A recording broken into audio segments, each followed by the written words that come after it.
नमस्कार, आप देख रहे हैं भारत टाइम्स न्यूज और मैं हूं आपके साथ कंचन। मेवाड़ विश्वविद्यालय चित्तौड़गढ़ एवं एकात्म मानव दर्शन अनुसंधान और विकास प्रतिष्ठान नई दिल्ली के संयुक्त तत्वाधान में मेवाड़ विश्वविद्यालय में गुरुवार से 2 दिवसीय अखिल भारतीय श्री नंदलाल गदिया स्मृति वाद विवाद प्रतियोगिता 2024 का शुभारंभ हुआ।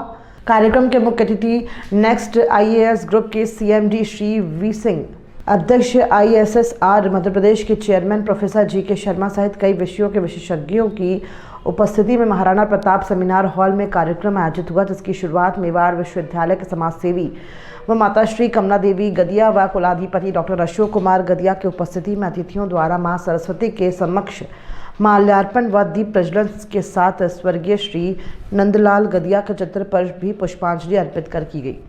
कार्यक्रम में उपस्थित सभी अतिथियों का परंपरागत तरीके से पगड़ी, शॉल व स्मृति चिन्ह भेंट कर स्वागत किया गया। माता श्री कमला देवी गदिया ने अपने उद्बोधन में सभी को इस आयोजन के आशीर्वचन से शुभकामनाएं दी। कार्यक्रम के मुख्य अतिथि श्री वी सिंह ने अपने उद्बोधन में कहा कि शिक्षा के बिना किसी भी देश का विकास संभव नहीं है। उन्होंने विद्यार्थियों को अपने लक्ष्य को पाने के लिए आत्मचिंतन करने के लिए प्रेरित किया। इस अवसर पर मेवाड़ विश्वविद्यालय के कुलाधिपति डॉक्टर अशोक कुमार गदिया ने अपने उद्बोधन में कहा कि भारत युवाओं का देश है और हमारा पहला कर्तव्य है कि हम युवाओं को शिक्षित व प्रशिक्षित करें ताकि हमारा देश विश्व में महाशक्ति के रूप में जाना जा सके। इस अवसर पर स्वागत उद्बोधन में मेवाड़ विश्वविद्यालय के कुलपति प्रोफेसर डॉक्टर आलोक मिश्रा ने कहा कि मेवाड़ विश्वविद्यालय की स्थापना से लेकर अब तक की गतिविधियों के बारे में जानकारी दी। कार्यक्रम की अध्यक्षता कर रहे प्रोफेसर GK शर्मा ने मेवाड़ विश्वविद्यालय द्वारा आयोजित किया जा रही इस वाद विवाद प्रतियोगिता को सराहनीय कार्य बताया।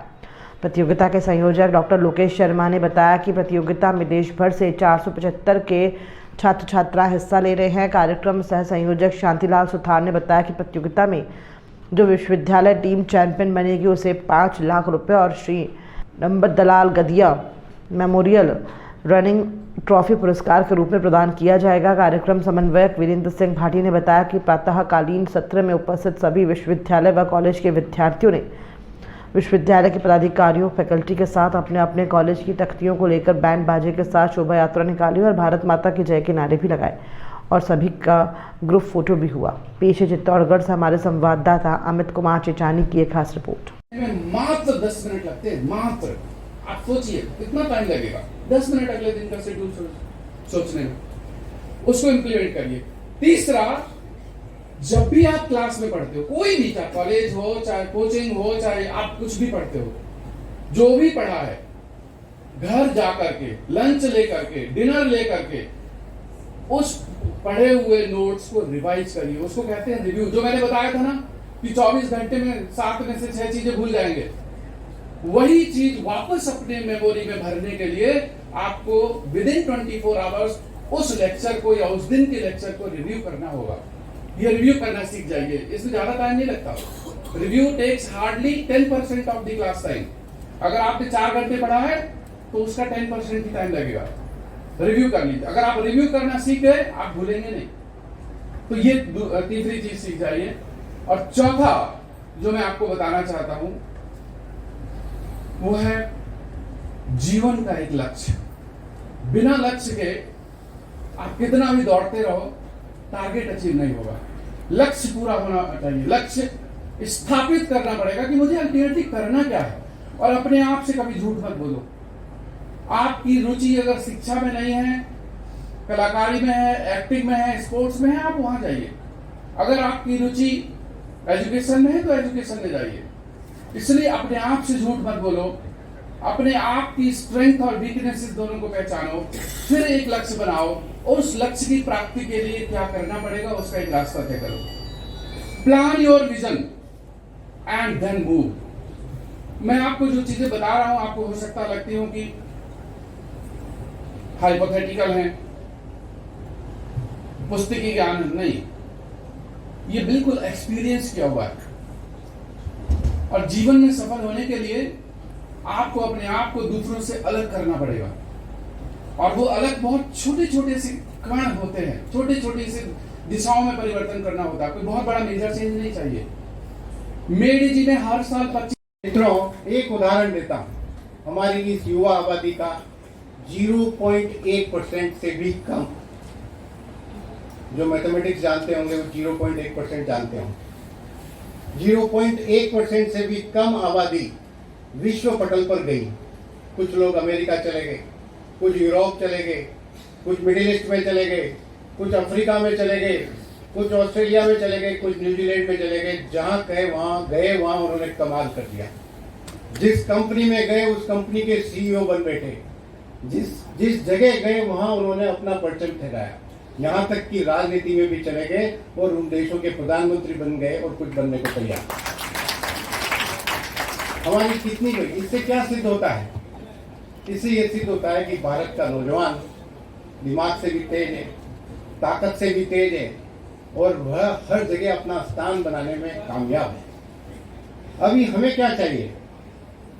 हमें ये चाहिए, मैंने बहुत रिसर्च किया इस पर, तो मैंने पाया कि आज का जो टाइम है, इस देश में 75 करोड़ युवा है। मैं कभी कभी कल्पना करता हूँ, मुझे दीवार पर लिखा दिखता है कि अगर हम इन 75 करोड़ युवाओं को ठीक से पढ़ा दें, ठीक से लिखा दें, ठीक से प्रशिक्षित कर दें, ठीक से रोजगार के साथ जोड़ दें, कुछ लोग नौकरी करेंगे, कुछ करेंगे व्यवसाय करेंगे, कुछ उद्योगपति बन जाएंगे, कुछ सर्विस प्रोवाइडर बन जाएंगे और पूरे भारत में ही नहीं पूरे विश्व में फैल जाएंगे। आज पूरा विश्व भारत के नौजवानों की तरफ आंखें बाएं खड़ा है। वो आशा भरी नजरों से देख रहा है कि भारत का नौजवान आए और हमारी अर्थव्यवस्था को गति दे। ये मैं मजाक नहीं कर रहा हूँ।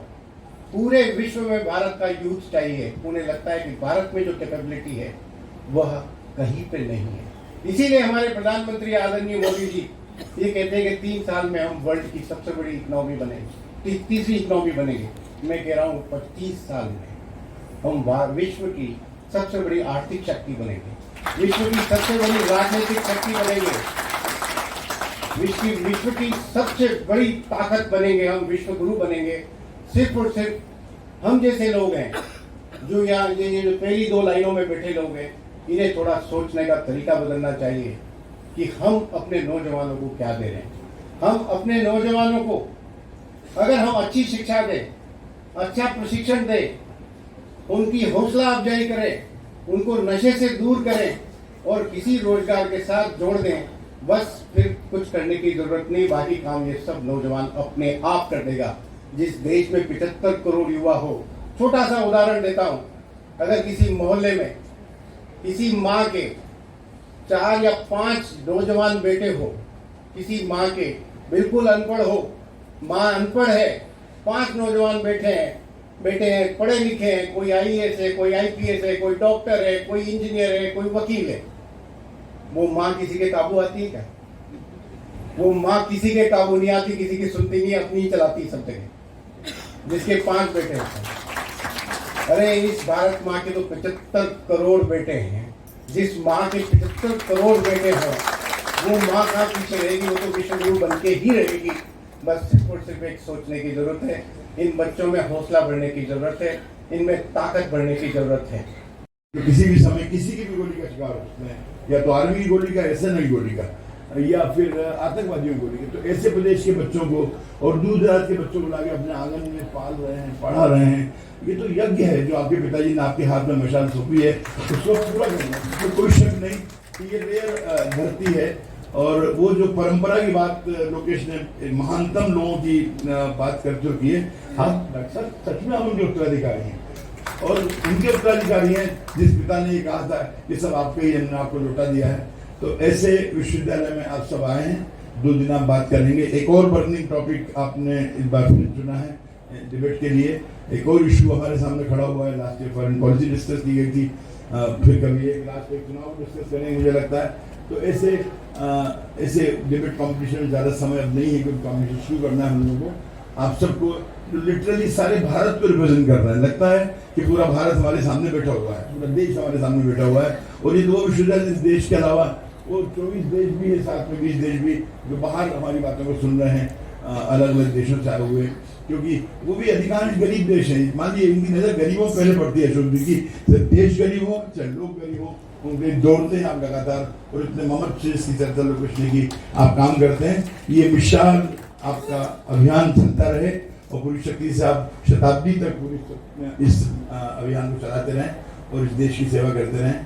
लिए अपने विश्वविद्यालय के विद्यार्थियों के लिए और आप सब मेवाड़ के दर्शन के लिए आए हैं। मेवाड़ राज्य का नाम था, चित्तौड़गढ़ उसकी राजधानी हुआ करती थी।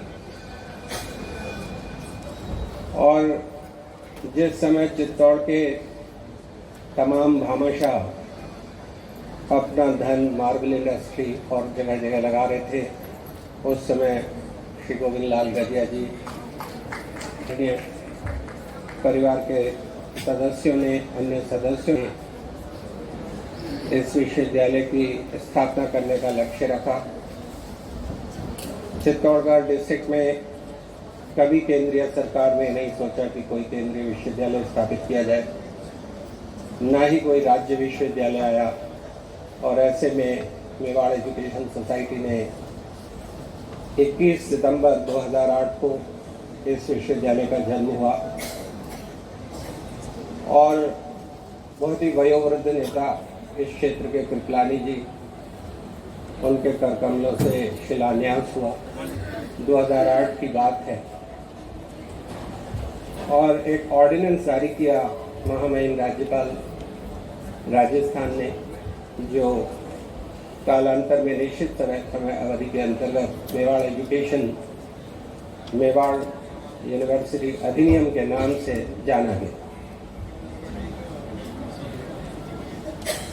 स्टैट्यूटरी बॉडी है, भारत के विभिन्न संस्थानों के द्वारा ड्यूली एक्रेडिटेड है।